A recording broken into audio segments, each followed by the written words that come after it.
C'est une crise très profonde. Ce n'est pas la première fois qu'il y a des crises au sein de ce club fermé des monarchies du Golfe, mais celle-ci est de loin la plus importante et la plus dramatique, parce qu'elle a visé à vraiment mettre à genoux le Qatar, l'humilier et à faire en sorte même que les dirigeants qataris soient à terme changés s'ils ne plient pas devant les diverses revendications. Et le pays a donc subi un blocus, et subit encore d'ailleurs, aérien, terrestre. Et du coup, c'est l'Iran et la Turquie qui sont venus au chevet du Qatar. Et écoutez ce que disait Recep Tayyip Erdoğan la semaine dernière.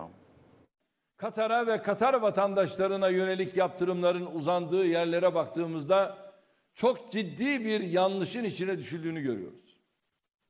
Bir ülkenin halkını yiyecek içeceğinden seyahatine, ticaretinden ibadetine kadar her alanda tecrid etmeye kalkmak insani değildir, İslami hiç değildir. Clément Terme, pourquoi est-ce que l'Iran et la Turquie aident comme ça le Qatar? Quel est leur intérêt? Qu'est-ce qu'ils ont à y gagner? Je pense d'abord c'est le Qatar qui a besoin de soutien. Donc c'est surtout une demande qui vient de Doha parce que la seule frontière terrestre du Qatar était avec l'Arabie Saoudite. Et donc la seule alternative possible, notamment pour les produits alimentaires, c'est l'Iran en raison de la proximité géographique. Donc la Turquie a une vraie proximité en raison d'un gouvernement qui est dominé par les frères musulmans, donc la même tendance que soutient le Qatar depuis de nombreuses années.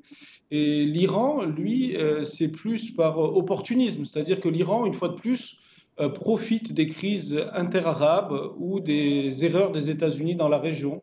Donc on voit un schéma qui se reproduit une nouvelle fois. On l'avait vu déjà avec la guerre américaine en Afghanistan, la guerre américaine en Irak, et cette fois avec la visite de M. Trump en Arabie Saoudite qui semble avoir été le déclencheur de l'action saoudienne. Donc cette nouvelle proximité entre Riyad, Tel Aviv et les trois pétromonarchies que sont les Émirats arabes unis, l'Arabie Saoudite et le Bahreïn va servir pour la propagande iranienne aussi dans la région qui se base sur une opposition rhétorique à Israël.